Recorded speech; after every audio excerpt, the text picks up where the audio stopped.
enormous panormous. The Romans...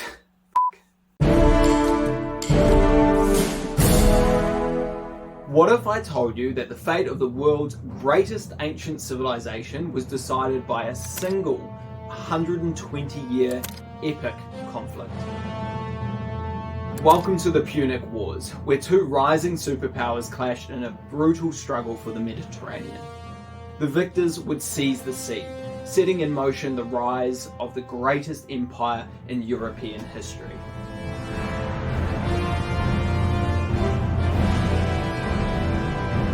Before we dive into the story of how the Punic Wars began, let's take a moment to introduce the key players of the story: Rome and Carthage. Rome, situated on the Italian peninsula, was the rising power of the Mediterranean world.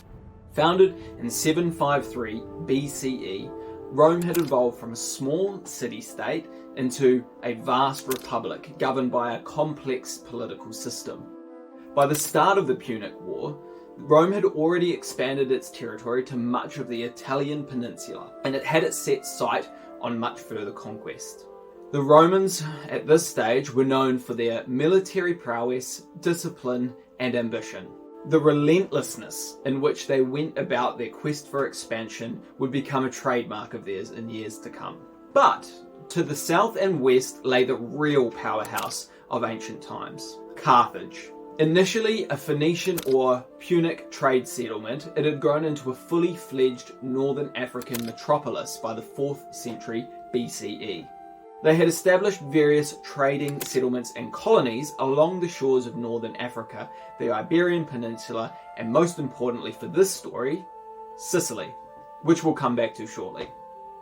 Located on the coast of modern-day Tunisia, Carthage had grown into a trade empire with colonies and settlements scattered throughout the Mediterranean. The Carthaginians were known for their seafaring skills, trading networks, and wealth.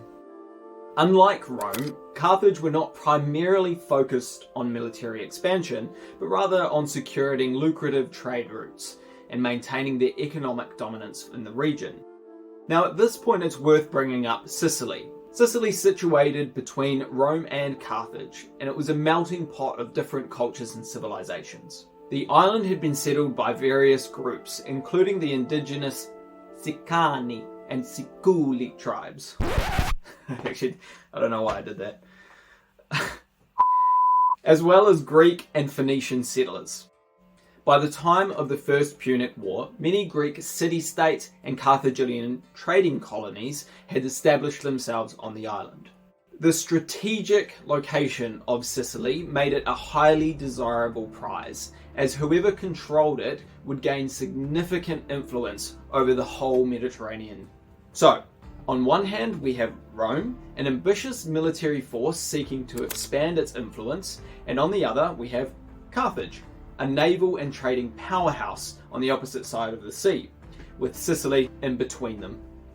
Now, let's quickly touch on the political situation in Rome at the time, as we need to understand why Rome was on this endless quest for expansion. After deciding to expel the last of their 7 kings, Tarquinius, from Rome in 509 BCE, they had a new idea.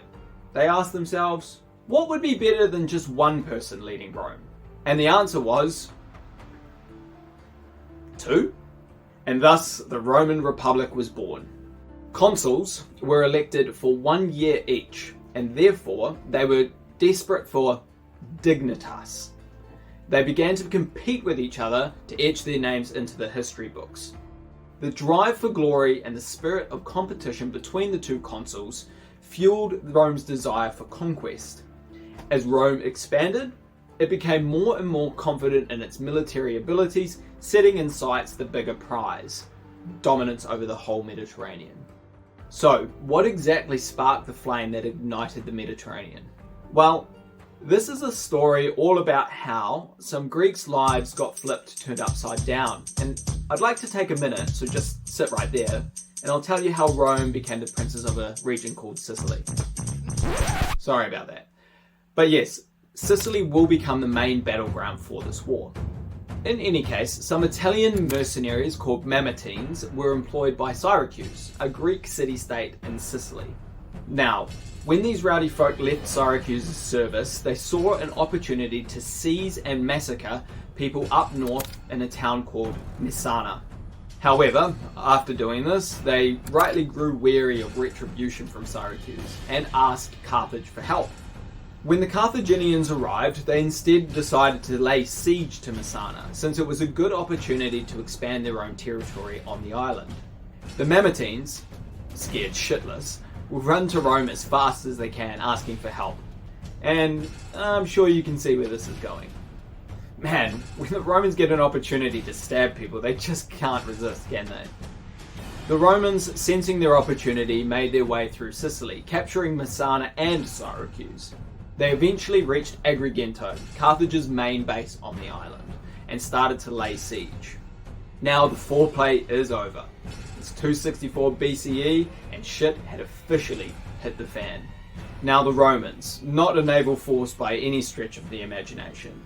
If they really wanted to take over the whole island, they would need a superior naval force to get supplies and men across the sea. Because Carthage's economy ran on maritime trade, they were already expert seafarers.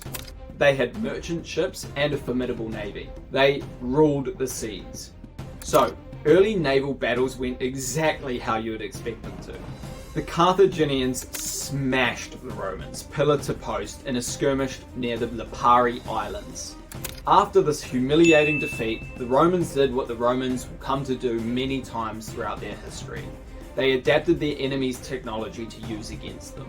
They used blueprints made from a sunken Carthaginian ship in order to make their own version of what was called a quinquereme, an ore warship carrying up to 420 crew. Stop that. That number is not that funny. The investment they made into their navy was huge. They developed a tool called the corvus, or in Latin, crow. It's a spike-covered platform that allowed them to board enemy ships. Brilliant, really, using their superior land army on the ocean. The Carthaginian navy had no answer for this, and in the Battle of Mylae in 260 BCE, they lost 50 ships. The tables were finally turning. Carthage began to realise they were on the back foot, so they went on the defensive, forcing the Romans to siege various cities on Sicily. This went on for a couple of years or so as the two played pinball across the Sicilian map.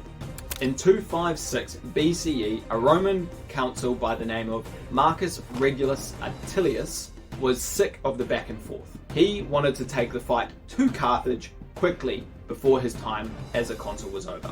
That old glory bug. A new Roman fleet of 330 warships set off towards Carthage and was confronted with an even more extensive Carthaginian fleet of 350. God damn, that is a lot of trees. This was the Battle of Cape Ecnomus, possibly the largest naval battle in history still to this day. 290,000 men were thought to have been a part of this battle. After just one day of fighting, Rome was victorious. The Carthaginians, no doubt, were reeling from this loss. So, they decided to lock themselves in their capital city of Carthage. Things might be bad for them, but they can always get worse. Regulus did well after landing on the coast of North Africa, burning and looting the countryside near Carthage. Quickly after this, Carthage sues for peace. This fell through as the terms were way too extreme, so they decided to then take the fight back to Rome. Kind of. As we've seen, the Carthaginians aren't exactly fighting men like the Roman legions, but they were wealthy. So they solved their problem of land warfare like they did any other, by throwing money at it. They brought a Spartan commander, Xanthippus, to help organise the army. Xanthippus did what any sane man would do and just put some big bloody elephants at the front lines. Just a simple tweak and voila! The Carthaginians ran through the Romans at the Battle of the Bagratus River and captured Regulus. They told him to tell the Senate to surrender to them and sent him back to Rome. And guess what the envious Carthaginian generals and politicians did to their new hero Xanthippus, who had just saved their hide? They sent him packing too. We assume because they were jealous. 12,000 Romans died in this battle, but the Roman fleet rescued those who had survived. On their way back, they were caught up in a horrendous storm. Almost 100,000 Romans died, and nearly 3/4 of the fleet was lost.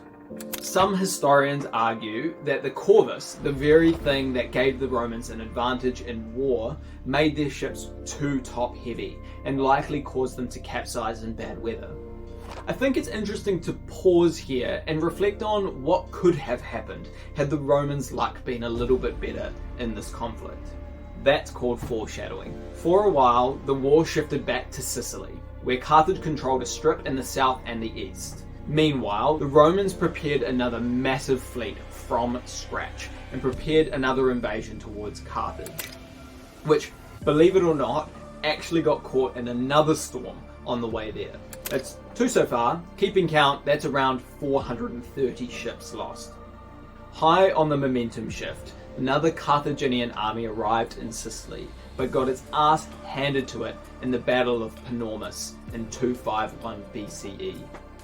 The Romans, who already had the Carthaginians cornered in Sicily, advanced to Lilybaeum, the Carthaginian stronghold on the island, where they laid siege for 9 whole years.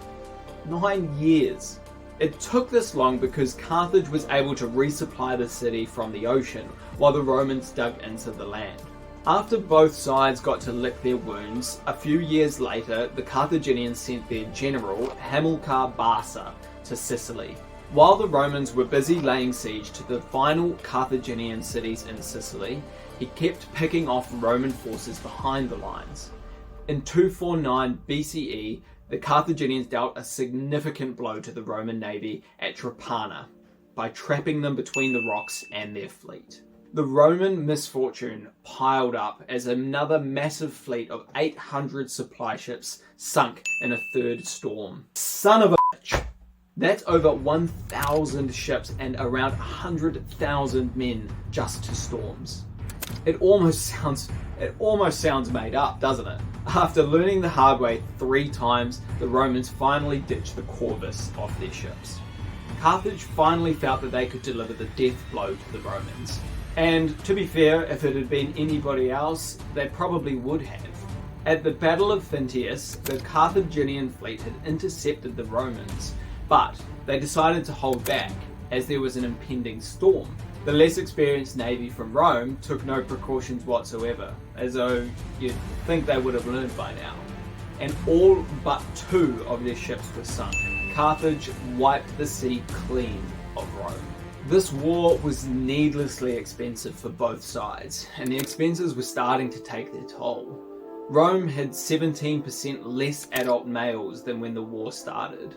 Carthage thought that the Romans wouldn't dare invest in a new fleet at this point. Hanno the Great, a famous Carthaginian war hero, wouldn't even support continuing the war with Rome. He recalled the navy and repurposed all the ships for trade. But those Romans were stubborn bastards. In 242 BCE, the nearly bankrupt Roman Senate funded yet another fleet. They did this by borrowing money off their rich citizens.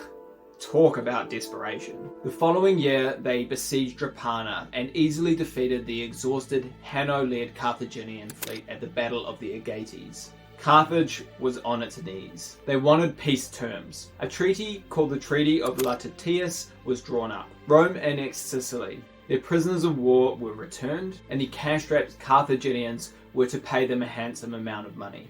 Obviously, given away by this is called the First Punic War. This visa was going to be temporary, but we'll save that for another video. While this isn't the end of this story, it does show the dogged determination of Rome in the face of misfortune, and it's why that they would grow to be in the giant superpower that we know them as today. The incredible feat of building fleets of galleys again and again and again, all in the face of misfortune, shows why Rome was here to stay. From that point on, Rome saw itself as the top military power of the Western Mediterranean, and gradually would expand its influence across the region. If you've made it this far, thank you so much for watching. This is a new channel. I don't know if you can tell I'm quite new to this, but a lot of work has gone into it. So if you did enjoy the video, please leave a like and subscribe, and hopefully we'll see you again.